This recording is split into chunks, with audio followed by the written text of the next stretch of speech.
guys! Welcome back to my channel and this is Mr. G Vlogs. And bago ang lahat, huwag niyo pong kalimutang mag-like, subscribe, and click the notification bell para updated kayo sa lahat ng videos ko. For today's video guys, ay separate na ho tayo ng pregnant mice natin. Estimated ko nasa 1 week na lang or less at manganganak na yung mice natin.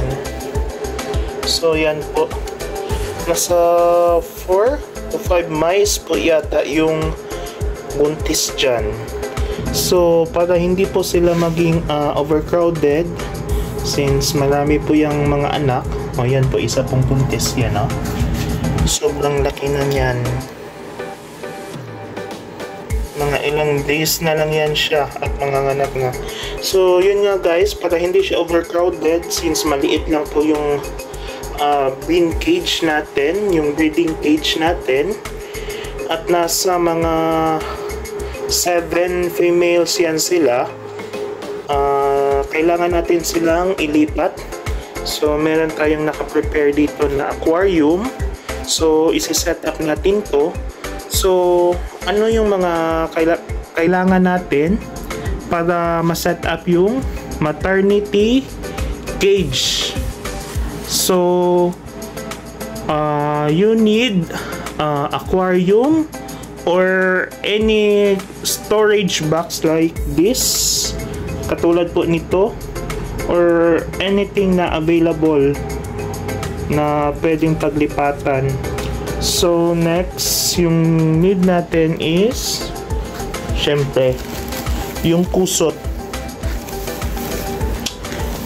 Kailangan natin ulit ng kusot or wood shaving. Syempre water feeder. Malaki yung binili ko para mas matagal maubos. So guys, again, all you need is container or storage box or anything available. Ito yung old aquarium namin. Gagawin ko na lang siyang maternity cage ng mga pregnant mice. And guys, maliban nito, meron akong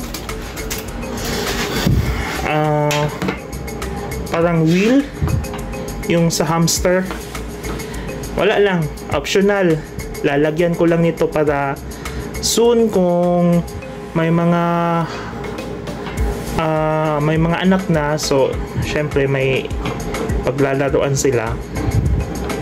So guys, let's start.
So ayan, at tapos na po yung maternity cage natin.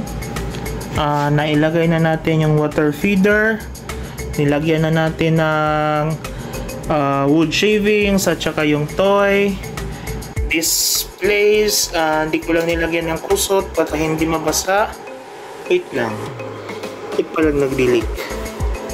Ayan, so yun, hindi ko nilagyan, and wala silang pagkainan. Ilalagay lang natin kung saan dyan. Kung lalagyan kasi natin ng pagkainan, madudumi rin. So mas maganda na lang kung isago natin dyan. And next is optional lang din, wait lang po,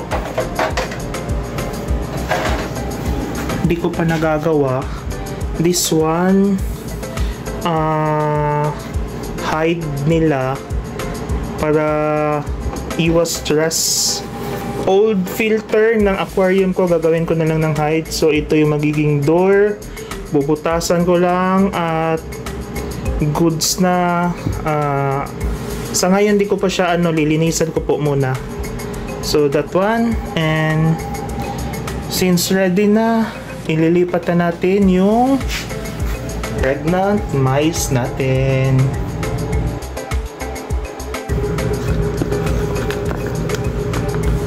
So ayan guys, at na-separate ko na yung mga pregnant mice natin. So ayan ang lalaki na. 4 lang pala sila. Yung iba medyo maliit pa. So ito yung sure ko na pregnant. So ayan, ang kulit-kulit mo. Wait, excited. So ililipat na natin sila. Mahulog ka. Lilipat na natin sila sa new cage nila. Yan.